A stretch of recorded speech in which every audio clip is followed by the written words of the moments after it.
Good afternoon, everybody. Thank you for taking the time to be here today. My name is Olivia. I work with Agate Software. I helped the One-Stop team build the One-Stop application in the IGX program system. And so I'm just here to do this grantee training webinar, go over a few of the technical side of things, anything that we know will come up as far as questions go, and familiarize you with the system. So let's dive right in. When you first come to the IGX system to log in for accessing your one-stop expression of interest forms or application, the login screen will look like this. So it's broken down into 3 different elements. We have our welcome message. This message is going to give you any information that's communicated to you from the One-Stop team. In here, you're going to find some information. So if you are an applicant who has previously logged in for the 2020 MassWorks round or the IntelliGrant system in the past 3 rounds from 2017 to 2019 for the MassWorks application, you should be able to log in using that same username. And unfortunately, if you haven't logged in yet, you could use the same username, but you would then need to use the forgot username and password link in order to update that account, the password on that account. So in order to do that, we can walk through how this would work. So if you select forgot username and password, it will take you to the forgot password page. On this page, you would enter in your email and then you will enter your username. If by chance you don't remember or know what your username is, you can skip this page and select forgot username. On the forgot username page, all you will need is your email. So you'll enter in that email that you have that was on your profile page. And then once that information has been entered, select email, the email button here. Once that has been complete, you should receive an email in your inbox with a temporary, or I'm sorry, this is for your username, with your username. From there, at that point, you can go back to the forgot password page where you can then put that username in your email, select the email button just like before, and then you should receive a temporary password.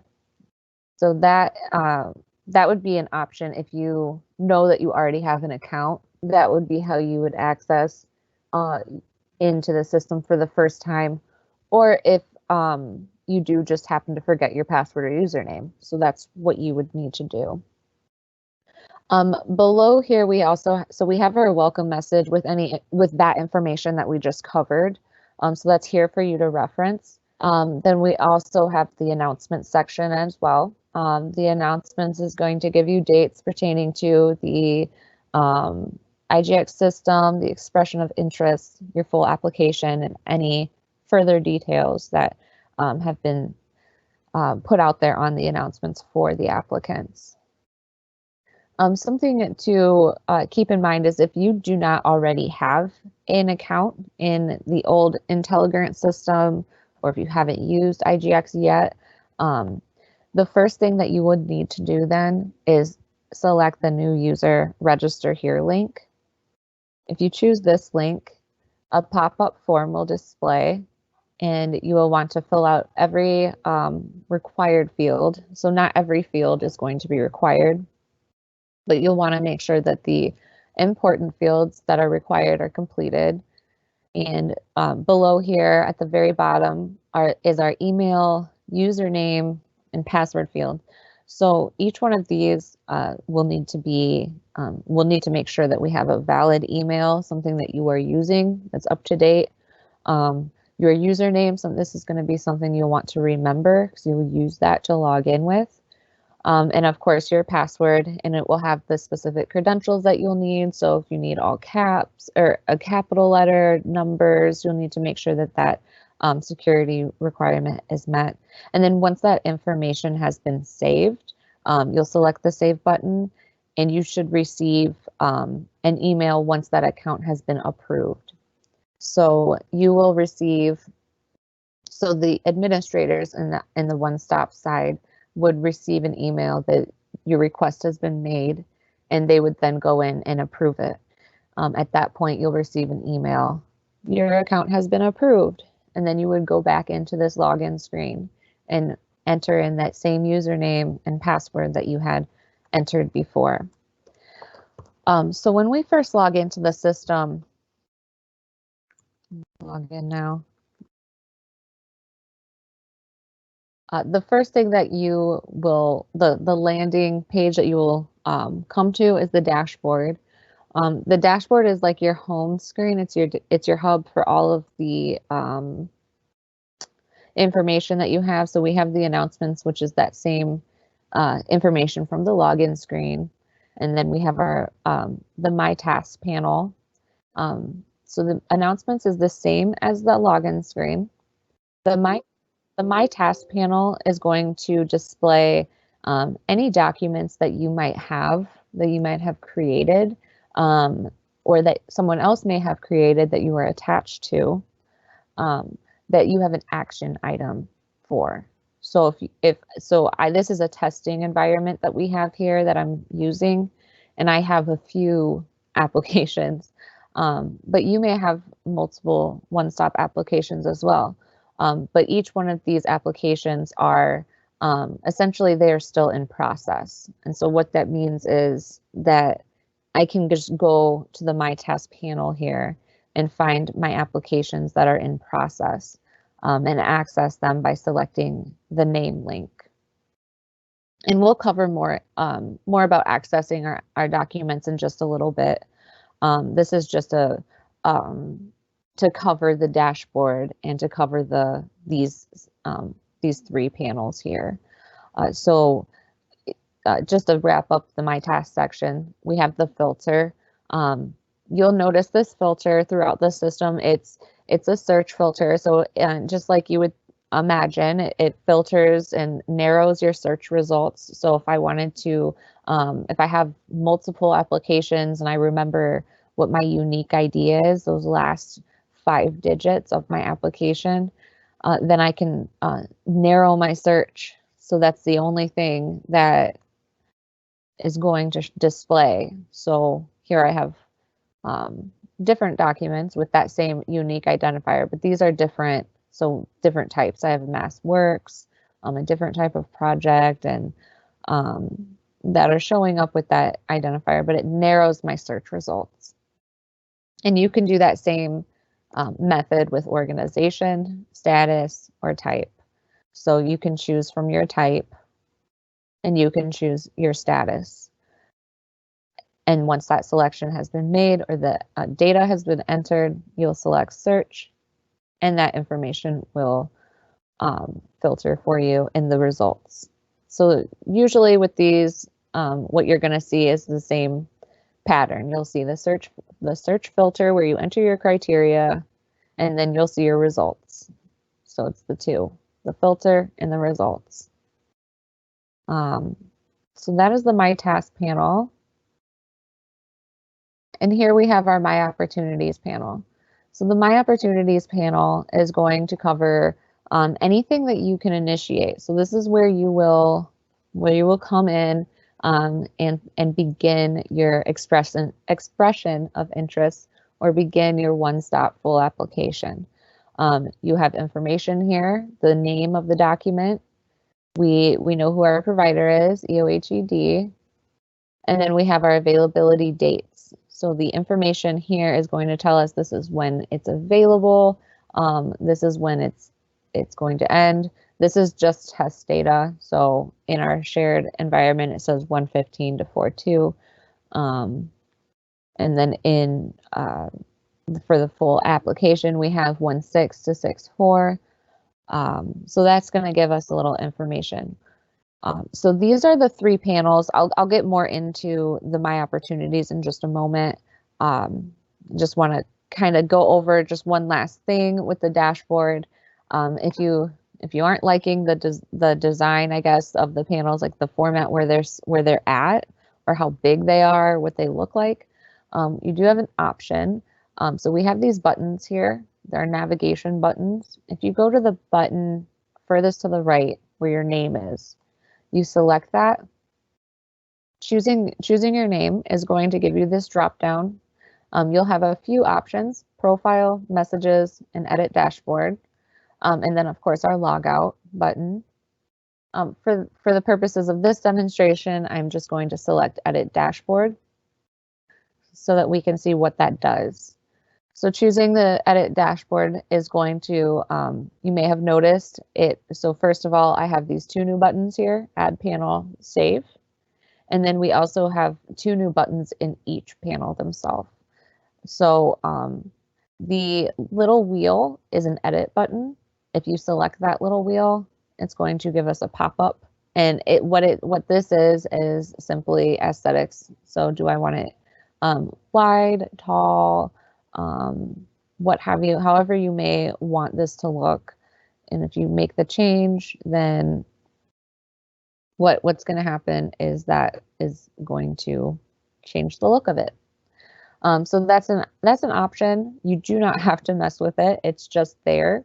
You can also remove panels. So if you select the X button, that's just going to take it away. And then also the same thing is add a panel. You guessed it. If you select add panel, you can go ahead and choose which panel you'd like to add and save it, and it'll go ahead and add it. Lastly, with the dashboard page, you do have the option to move these panels in whichever order you would like them to be. So once you have them where it suits your needs, then you can go ahead and just make sure that you select that save button, and those changes will then stick.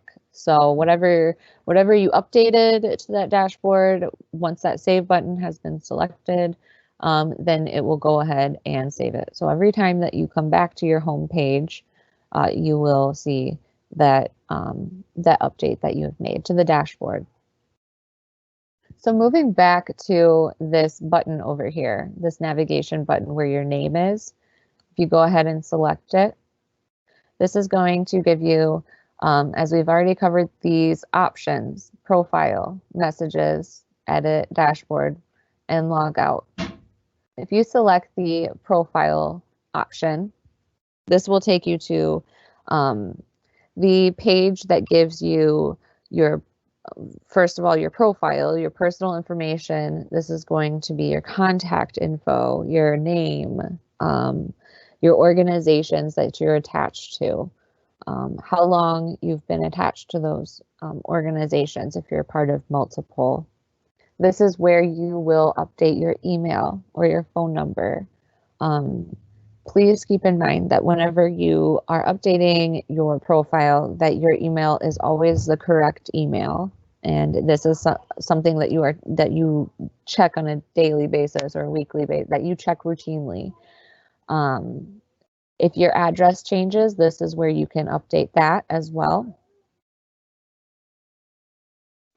as your login information. So if you, one thing you can do is give yourself a security image if you would like to do that. You can change it if you would like to change it. You can update your username or your password on this page as well. Just be sure that whenever you make a change, be it to your address, email, any field on this page, you will need to make sure that you select that save button up top. It's just below your name. The save button must be selected, and the save must be complete in order for your changes to take effect.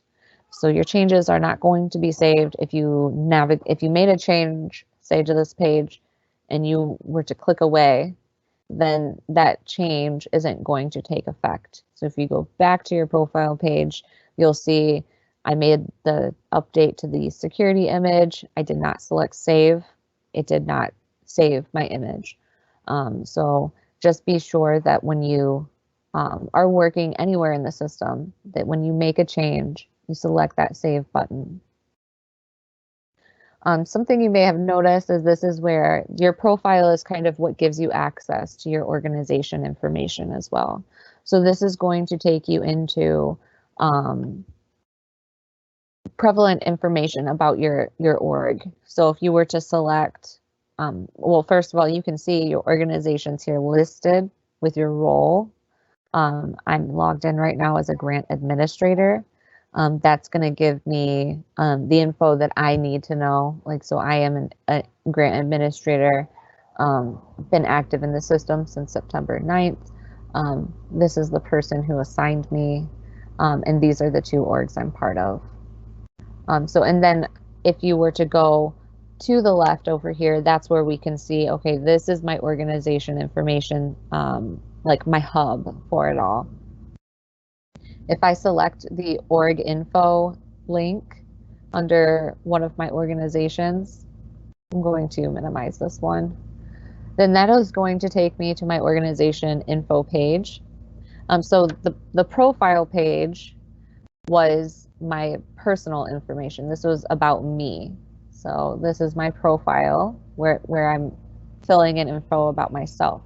My org info page is going to be where I fill in information about my org. So this is where I'll update my org's email, the name, address, anything here that gets changed, again, needs to be saved. So if I make a change, I need to make sure I select that save button so that those changes do take effect. You may have noticed the person information link did show. So when you navigate away from your profile, within the org info links, you're going to have access still to kind of quickly go back to your profile if that is what you wanted to do, rather than having to select your name and then select profile, which is also another way to go about it. Another link in this org info section that is important to know is the org members page. So if you select organization members, this will take you to the org members page where we have a search filter similar to what we looked at with the My Tasks panel. So this is a search filter, and then we have a results table. So the results table is giving me every org member in this organization. If this was an organization with multiple pages of people, say there's 25 people in this org, then the search filter might become useful. Then you can just type in the person's name or partial name and select that search button, and it'll narrow down my results. And you can always clear that information, search blank, and then get everybody again. So this is my entire organization. So in our members search results table, we have person name, the role name, and then our active and inactive dates. We can organize by the date, the role, the name, however you want to do that by selecting this column header here. We can edit a person. So something you may need to do at some point is restrict access to somebody or give access to if they have an inactive date entered. If you need to make a change to somebody's account, their member as a member in your org, you will select this pencil icon here. This is an edit button. We select that.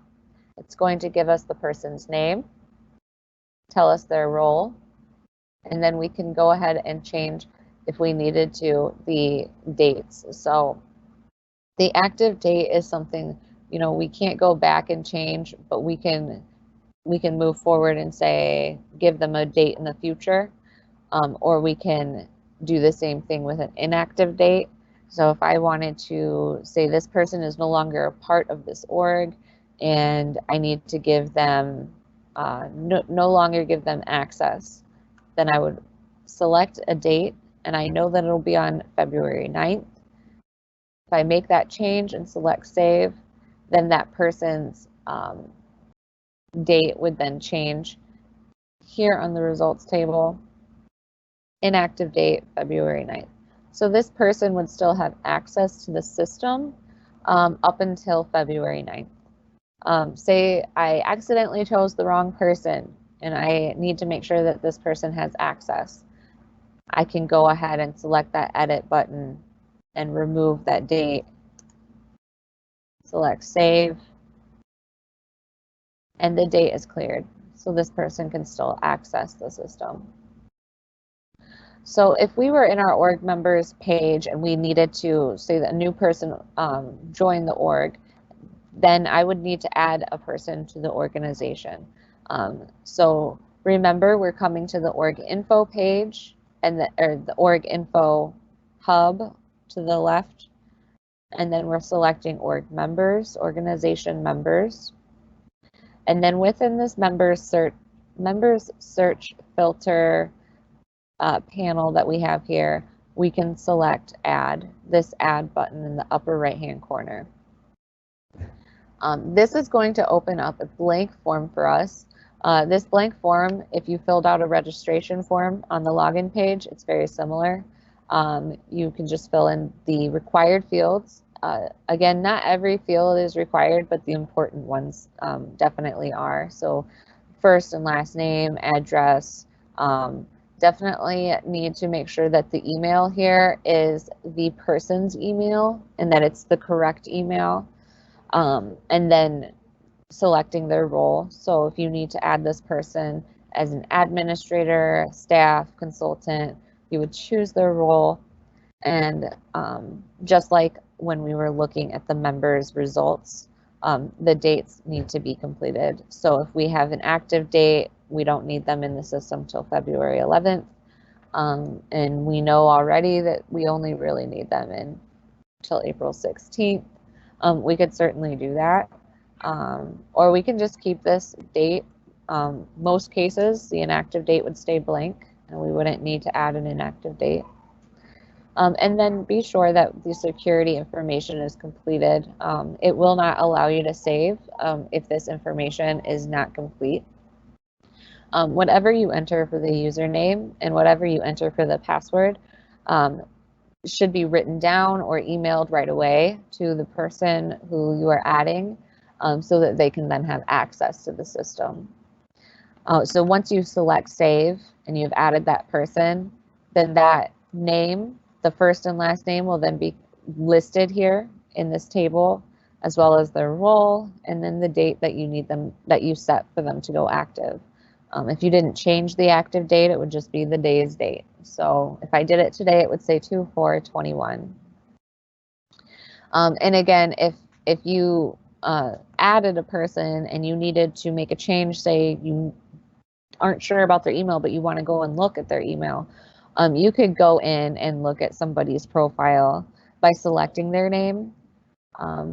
It's very similar to your profile page, with the exception of, we're not going to give you security access to their username and password. So only the person themselves could change their own password. So, but you could come into their profile page if they haven't had access yet and say, okay, this is what their email should be. You can update their email, you can update their address, you can update their name. Just make sure that, just like before on your own profile page, when that change is made, that save button is selected in the upper right hand corner. It's very important that the save button is selected after every change that is made. Otherwise, those changes won't stick. You can always come back. You can always come back and make that change. But it's always good to make sure that save button is selected. So that is the org members page, and we covered the org info. I'm going to skip categories and look at the organization registration form. This organization registration form is going to give us a place to fill in basically some basic information before if you wanted to complete before your expression of interest or before your full application. Make sure that this form is completed. Anything that you select in 1.1 is going to, this is like a key element. So if you make a selection here, this is going to fill in this table for us. So right now we have NA, but if we have this location selected in 1.1, it's going to, and I save the page, it's going to populate the data so it'll do it for you. So whatever the agency, regional planning agency is, or the region, that information is going to be populated for you. If you were to select public entity here, you will have these options available for you to select. If you were to say deselect public entity, those options go away. And then we have the options, if I select non-public, those options will then display these three. Just be sure if you select other, you specify. And then, like with everything else, make sure every required field is selected or entered, depending on the field type, if it is required, and that you do select that save button in the upper right hand corner. So any data that is entered onto this organization registration form is going to automatically populate into the expression of interest once the expression has been created. So if we were to go back to home, and here we have a pop-up warning, you have unsaved changes. I did change my selection for 1.1. Are you sure you'd like to continue? Yes, I'm just going to confirm just for demonstration so we can move forward with this example that I'd like to show. I think before I get into initiating an expression and full application, I would like to finish up these buttons here. So we've covered everything here in this list. I mean, we have our messages option, which it's just that if you go into the messages, it's going to display my inbox and sent messages. So anything that I've received in the system as a message, it's just like an email inbox, will be housed here. So you can go through these, essentially these emails. If you select it, the message will display below. So if I submitted an application at one point back in June 2020, this is my message. So it will save those messages. You can certainly delete them, select all. Well, you can mark as read. Maybe you can't delete them, I don't know. I thought that you could, but either way, it's a pretty low stakes inbox. You can search through your messages using these search criteria. So going back, that is all of the links that would be in this drop down here. Another link that might be useful to you is the training materials link. Once today's webinar is done, then you will have access to this video through the training materials link. So it's this little book. It looks like a manual. That's the icon. If you select it, it's going to display this pop-up box, and you'll have the grantee training session video as well as the grantee training manual. Currently, the ones housed here are the MassWorks ones. So again, like I said, when today is over, we will upload the grantee training video for you, and then also the manual. So you can use that as reference for any of the things that we've covered. I know sometimes these things go fast paced. You can't get everything, but the video and the manual should be accessible to you for that reason. So you can go back. Oops. Well, so this is the high contrast mode. This is the button, the icon for it. Let me switch back to color so you can see it better. So the high contrast mode does, just like you just saw, it's going to once you select that button, it's going to change the mode for the system to that high contrast, that black and white kind of grays, like it's high contrast for you. You could keep it like that if you need it. Some people really need it. They don't have to worry about it changing. If you're clicking through the system, nothing is going to change. It'll just stay that way. If you would like it to go back to the color side, then you would just select that high contrast mode again, and it'll put it back in as color. And just like before, it won't change unless you select that button. So that is what those, just like this entire navigation is. The searches is the only thing we have left to cover, so I guess I could go into that briefly. So the searches option is going to give us the ability to look for our documents if they're not listed here in the My Tasks panel. If that is the case and you want to look at your application after it's been submitted, or for whatever reason, you can select searches and then choose expression of interest, or you can do the same one-stop full application, and that will also take you, so it sort of switches between the two. So if you're on the either one, you're going to see the same thing. If you're on the search page itself, it's just like the My Task panel. As I said, this would be like a pattern that you would see throughout the system. We have our search criteria, so I can enter in whatever org or partial information too. You could do that. And so if I'm satisfied with my search criteria, select that search button. And then just like before, we have our search results. So because we've been testing in this site, there are a lot of results, and I have many, well, I have 2 organizations here with the word test in them. So it's filtered down a lot, believe it or not. So, but if I were to really look at this table, we have our documents and we have name.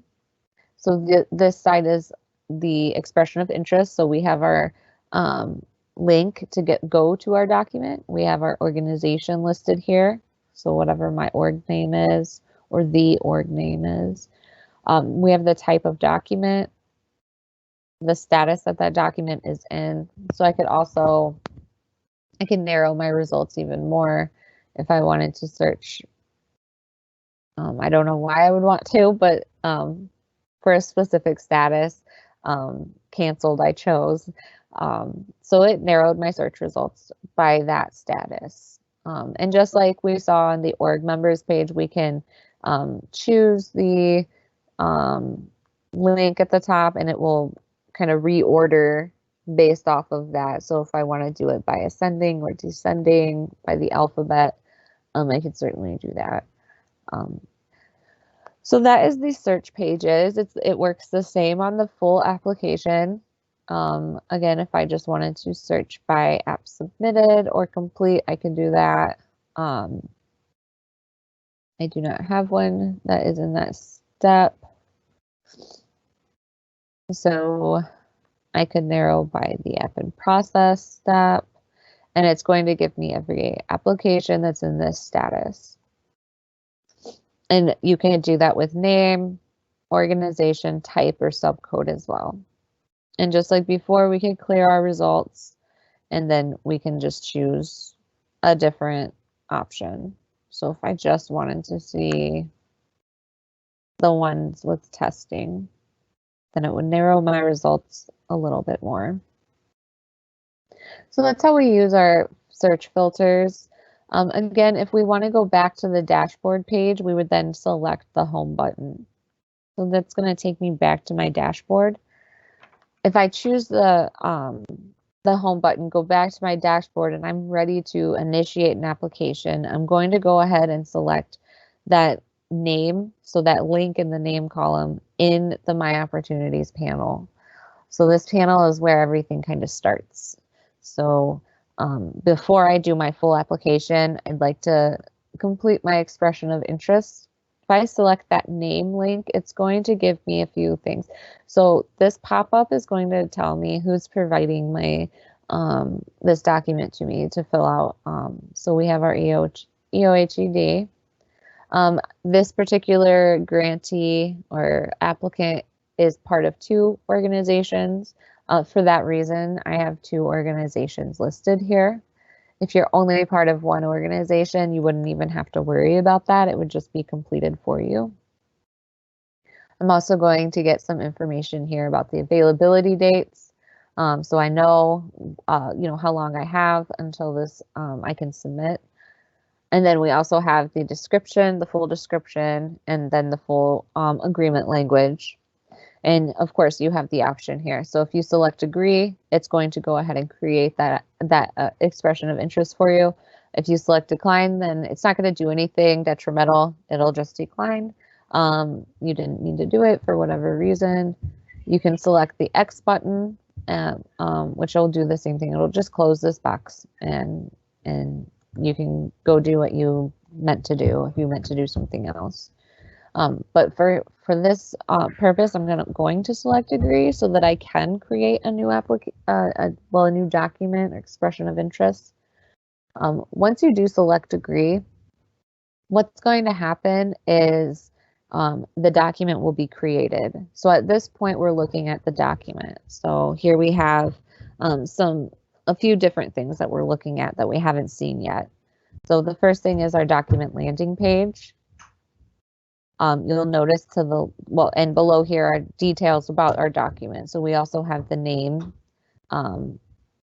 expression of interest, and then we have our document identifier, EXP for expression, fiscal year 22, and then we also have this primary location selection is going to be the next item in our document identifier, as well as the up to 10 characters of our organization name. And then that, in my opinion, the all-important unique identifier of our document. It's always good to just jot it down or remember it for your own self, because if you create multiple, I don't know if you would be able to, I don't think you can create more than 1 expression, but if you were to create multiple documents, or wanted to keep track of things for yourself, this unique identifier will be very helpful for you. And just keeping this entire document identifier written down for your own reference is good too. And then it'll also list your organization, your role. So you created this, or I created this document, so I was added to this document as a grant administrator. This is going to tell me the period dates, if those are set to this document, as well as the due date. So that information is just like sort of document details hub right here on the document landing page. You can get back to the document landing page anytime by selecting this document identifier link here. So this link is going to be our way to get back to this document landing page if you ever need to get back to it. If you hover over this document identifier, you'll notice that there is a like a hover over text box that gives you a little more information, essentially everything that's on this landing page in a smaller, it's like sticky note view. So we have my template name, status, org, etc. Everything that's on the landing pages here. So below the document identifier link is our forms list. So on the expression of interest, we have 3 forms that must be completed. The section 1 applicant information. You may notice that this page, when you come to it, has an error at the top. This error is certainly intentional. When you first come to this page, the data is going to populate exactly like it's entered on your organization registration form. So the form that we looked at earlier, the organization registration form, that is what is going to fill in here. If that form's not completed, then this would just be blank and you would need to complete it. You would need to fill it out here. So if I were to, and then just another note, even though all these fields are complete, we still receive this error message. That is intentional in the sense that you need to verify. This is like a verifying that this is accurate. This information is correct. It populated from somewhere else. Just wants to make sure that this data is good. So if I wanted to make an update here, my primary location is not correct. I need to update it. It's changed for whatever it is. And I select save. That is going to do a couple things. So it's going to, just like how we talked about on the org registration page, it's going to change this table. First of all, the data in this table, I'm going to minimize this. It's going to drive the information that's entered into the table for you. And then it's also going to update the name of your document identifier. So you may have noticed before it said a different location, onestop.z, I think was our testing data we had there. I changed 1.1 and updated it to Whitman. I selected save and it changed my document identifier to Whitman. So just so you're aware, that is an intentional function. That is how it is supposed to work. And then we also have the ability here. So if we have this public entity selected and we need to change that to non-public entity, we're going to get this new list here that's going to display. And I can make that selection and select save. And that's going to change the saved data to, so from public to non-public. It looks like we have an error here that may need to be updated. So we haven't run into that as an issue yet, but if I were to say deselect the non-public and choose redevelopment authority in the public entity, just to clear out my errors, make sure that everything is good as far as the selection goes. I can notice here on the left that the forms menu has now a checkbox. I know it's really little right now. We are working on making that a little bit bigger for our applicants, but for the time being, it is a checkbox right now. So whenever you have a page and it's complete, there are no errors, you select, you can select the next page and move on. And you can still see, okay, I have no errors on this page. If I were to go to a page, make no changes to it, do nothing to it, just save it, it's kind of a good thing to do because that's going to tell you what's required on the page. So then you can choose, okay, 2.1 is required. You can choose that error message, fill in some data, and then click save. And that 2.1 requirement is now, the error message is now gone, and I can move to the next. Be sure that after every change to any page that the save button is selected, because the save button is going to make sure that all your information is there, that it stays there where you put it, and it's not going anywhere once it has been. So the expression of interest, once it's complete and submitted, then you can go ahead and create your full application. I think for time-wise, I have 15 minutes here. I'm going to go ahead and hop into a full application. I'm using my search bar here. So if I wanted to initiate a new one, I would do that on the dashboard. Same way I created the expression. But for these purposes, I will search for my full application using my search results. So if I were to, actually, you know what? Let me go ahead and create a new one because I do want to show you something. So I select the name and I choose agree.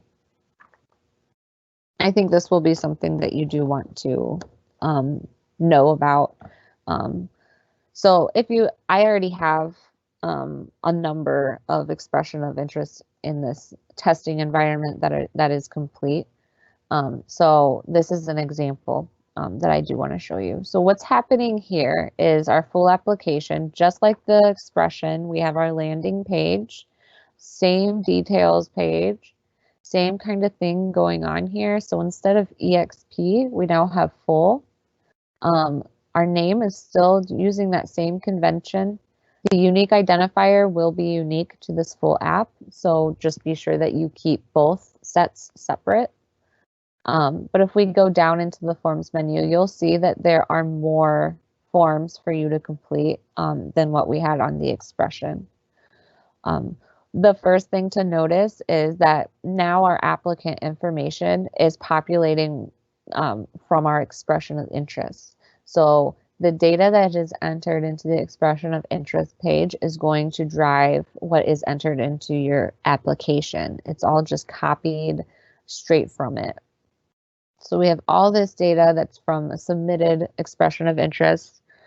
It's populating. I need to verify its accuracy. So if this is good, it looks good, then I just need to make sure that I save the page to verify for accuracy. Something else to note, it's the same thing here with the primary location. If I were to change that, it's going to change the document identifier and update the name here. So once this has been changed, the site wants you to make sure, okay, so you made that change. Is that what you want to do? You want to make that change, and then you'll just make another save there. Can never save too much. So something else to consider or to understand about what's going to be displaying for you in this application is, so we have covered the section 1. Same thing with section 2. You're going to have this data populating from your section 2 on the expression. Just like before, you'll want to save for accuracy. Usually saving that is all you need to do. You don't need to make changes, but it's going to clear out your errors and it's going to make it possible for you to submit. If your application has errors on any of these pages that are required, it won't submit for you. You won't be able to submit the application. So those errors it's important to clear those up. So based off of your selection here on section 1, in the 1-2 public entity or non-public entity, whatever you've chosen here is going to determine the options that you have that are populating here on the section 3.1 question. So these options will be available to you if you have the correct, if those are the options, if you have public entity selected, municipality. So just be aware that if you were to change this, to non-public entity and make that change, and you were to go to section 3, these options are going to look a little different in 3.1. So I'm going to cover that one more time in case I might have went too fast. So right now we're looking at this section 3, section 1, how the relationship between the two. So anything that I choose in, let me backtrack for a moment. Whatever selection I've made here in 1-2 for organization type is going to drive whatever options I have in this section 3 project summary section. So if I were to choose so right now I haven't saved the page yet. I'm going to get my pop-up. Okay, I'm okay with that. I wanted to show you. So right now I have these 4 options in 3.1. If I go back to section 1 and change it to public entity, and I'm going to choose municipality. When I make that save and it's been changed, then I will then get different options here. So it's not necessarily different. I have more options, maybe different too. So, and then to take this a step further, we see that we have these options. So if I were to, maybe I'll just do one for a moment and then we'll add to it, build on what we're doing. If I were to choose that first option and select save,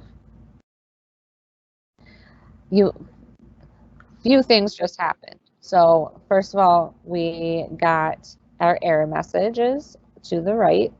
This is our attention box. It's telling me, don't forget to fill out the rest of this page. So this information is required. So if I wanted to see, okay, what's that question about? Then it'll take me, if I click on it, it will take me to that question. So I can see, okay, 3.1 still needs to be answered, yes or no. So that's one of the first things that happened when we saved the page. The other thing that, we made a selection here on 3.1. When we made that selection, it then gave us a new page here. So now I have section 5, community capacity building, to complete. It also opened up the required attachments page for us. So if we were to go through and select each one, just for demonstration purposes, select save, then you'll see section 6, 7, 8, 9, 10 are all displaying now. And as you can imagine, 11 and 12 are part of a different selection that you don't have available because on section 1.2, public entity municipality is selected. So that is what drives what type of project. It's just basically narrowing it down for you what forms you need to complete based off of the criteria you are entering for your application. And again, with these errors, I may have updated 3.1 and now I have these other pages to complete. I still need to make sure that the rest of my form is complete before I can move on to submitting my application. I'm not going to be able to submit it if those fields are not all complete. So these, I'm not going to go through every page. We don't have time for that. But if we were to go down to the attachment section, we'll see it's required attachment section 14 for this particular application. You're going to see different places throughout the system, throughout this application that will make reference to an attachment that's required. So something you need to turn in or something you need to include. That's going to look like, I'm trying to find an example. So if I have 10.8 here, attachment in section 14, so it's going to reference this page here. So in section 14, you need to attach this information. So you would go to this section 14 page, and here you will find 10.8 infrastructure cost estimate, reference that number, and it'll give you a detail. Okay, so this is the, so it's all in one place. And then you would select the, this is an upload field. You will select this. By choosing that, you can then select your file.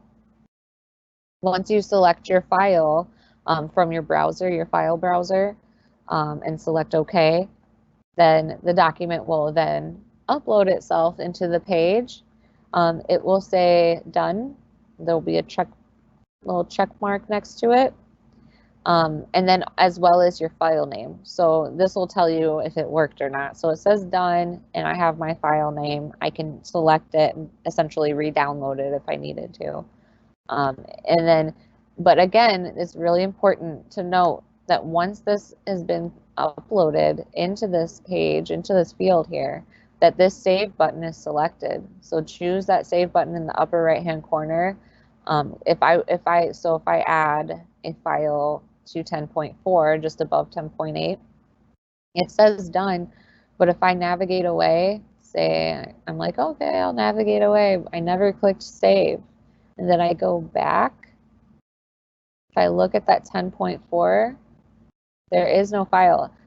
The save button must be selected for that information to be retained on the page. So if I select save, it's going to tell me, okay, the done is gone, it's there, this is here.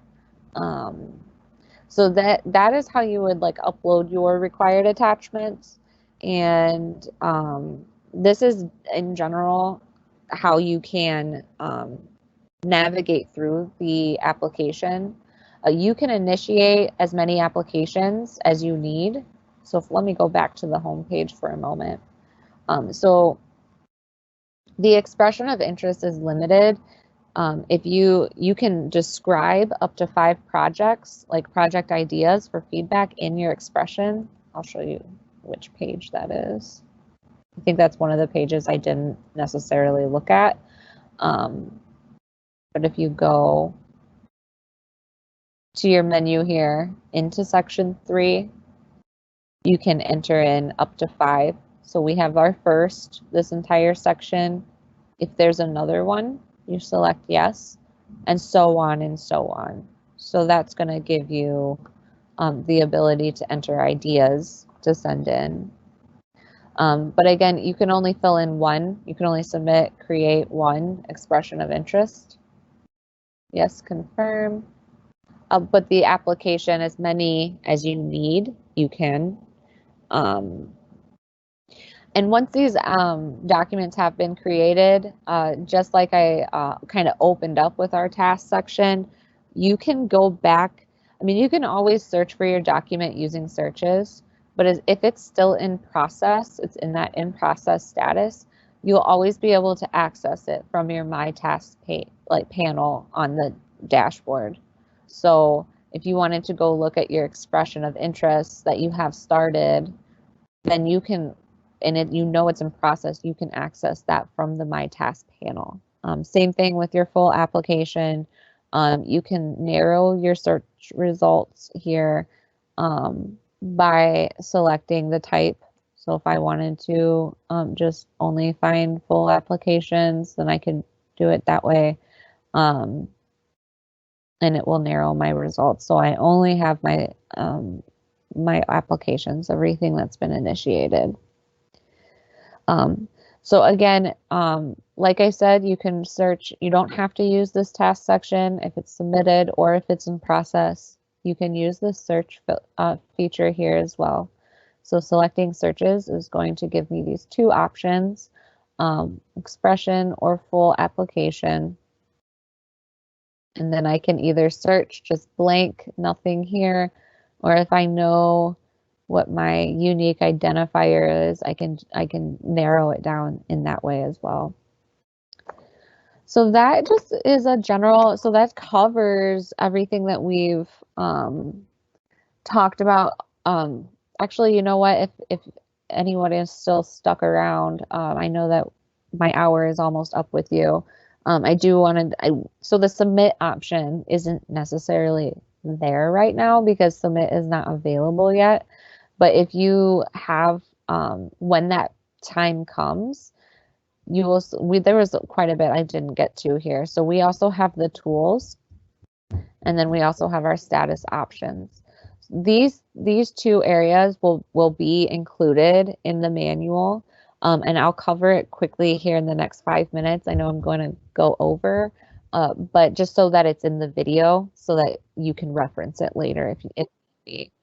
So the status option, it's important here to, when you are complete with your application, everything has been filled in, there are no errors on your pages, and you're ready to submit, you will look for a button called Submit Application. So you always have the option to cancel your application. When the submission period is open, then that Submit button will be available in the same area. 5 minutes. So then we also have our tools here. So the landing page link is just going to do just that. It's going to take me to landing page, just like if I select this link here.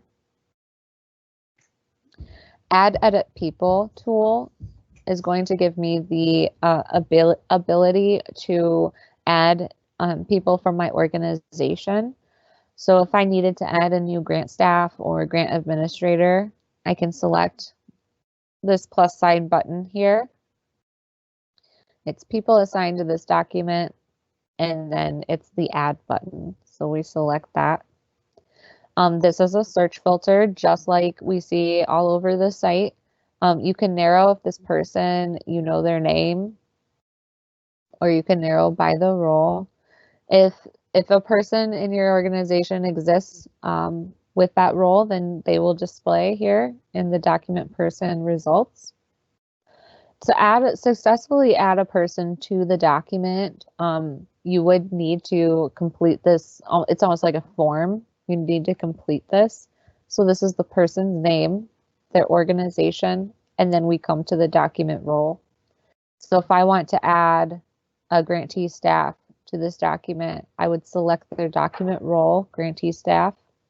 If you do not give a date here, say this is left blank, that's okay.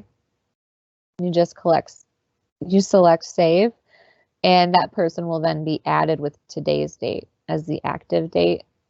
And if inactive is blank, then it's open-ended, and then they can continue to access the document. What that does is gives them the rights to this document, so they could log in to the system, and then just like they can click the searches and search for this document and go into the pages and view.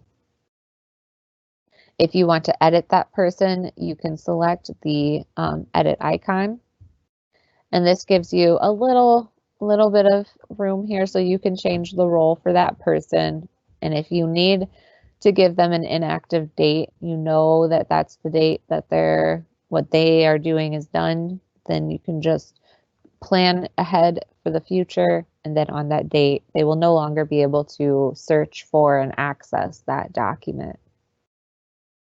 So kind of an important tool here is the Add Edit People tool.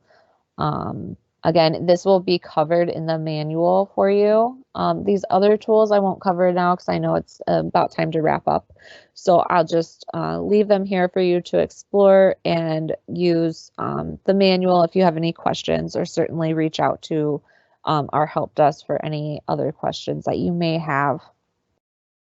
So I'm going to check now. I'm going to go into the Q&A and see if I have any questions here to look through. Okay, it looks like I have a couple of questions. How do you become a new user?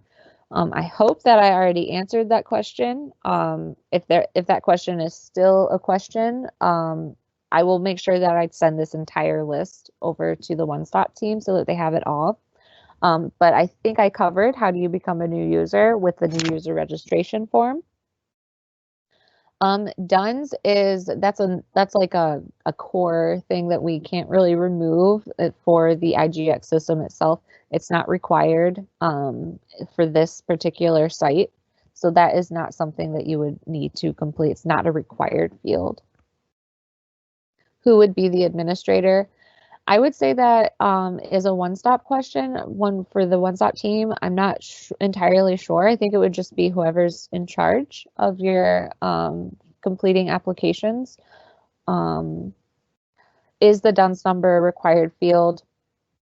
Again, no, that's not a required field. So when you're completing that new user registration form, that field can stay blank and you don't need to fill it in. It's just a field that we can't necessarily hide, so it's just there. Okay, we have somebody who tried logging in with IntelliGrants login. It did not work. Do I need an email to connect it? If you tried logging in with your IntelliGrants login and it doesn't work, you would want to first, I would say the first plan of action there is go use your forgot password link.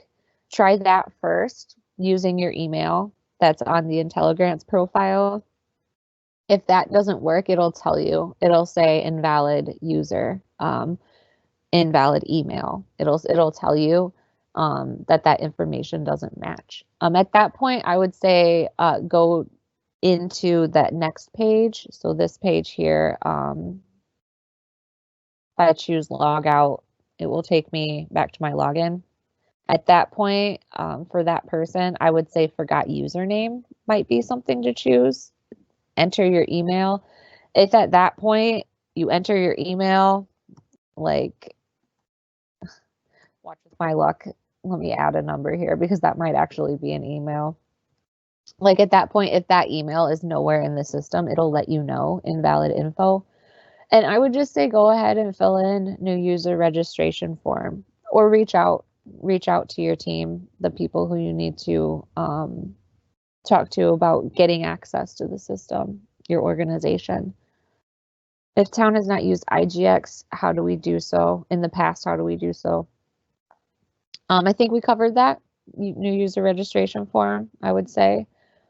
Can various internal colleagues log in to view draft expression of interest or draft application? Often we internally work as a group when composing such submissions. It's very cumbersome to have to extract text. Yes. Yes, that's what kind of we covered there at the tail end was the add edit people. So that'll give you the ability to add a staff member, a consultant to your organization, and then from there add those people onto the document. So of course, definitely that is something you should be able to do. Yes, can multiple people have logins to the same municipal organization? Yes, you would just need to make sure you add those people to the organization, making sure that when you do add them, that you give them their username, give them their password. Just one moment.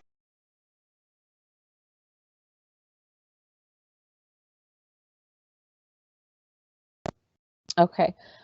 So the next question, org members, if applicant is town housing committee, you would want all their names. That is a question I'm sure that the One Stop team could answer for you, because I can't speak on behalf of that one.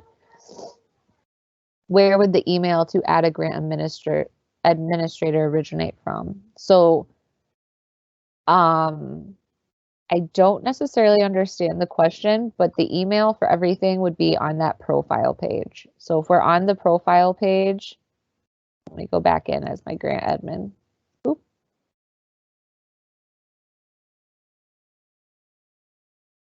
And remember, to get to our profile, we'll select our name, choose profile, and then the email will be here on that contact info section.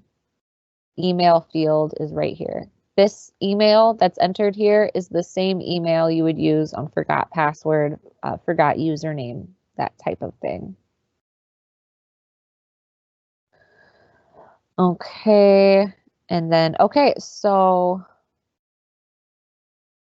oh, and just to note, I just want to make sure that I cover this. I still have a few attendees, quite a few attendees here, so I still have this opportunity. When the application is first initiated, it's important to note that I'm just going to create a new one. These first two sections, or I'm sorry, these first few sections, it will be this first 4 sections. These are the ones that you have initially, and then you get the rest of the pages as you complete section 1 and section 3, really. I mean, section 2 as well, but these 2 pages have a relationship that's going to drive the rest of the forms. So if I make a selection here, I'm going to get those forms that relate to that selection. The manual will be available once it's complete, once it's updated with, because we want to add it with the video. That will be accessible on this training materials link, which anywhere in the system that you are at, you can access it. So if you choose that manual button, if you hover over it, it kind of makes it a little easier for you. It says training materials, and then of course the box that says training materials. And this is where you can select the link, which will then open up a PDF for you. And it'll cover everything. It'll just be in writing for you, so you can always reference it. Town of Bedford, the dashboard and portal seem like an ideal location for communicating with our grant coordinators. Typically, how long do the responses take as we proceed from one step to the next? I'm not really sure, so I'm going to leave that question up to the One Stop team. So I'm going to go ahead and close up this webinar. I'm going to take these questions that you guys have all sent and make sure everything, even the ones I answered just now, I'll send all of those out to the One Stop team for you guys to make sure that they are addressing everything that has been asked this afternoon.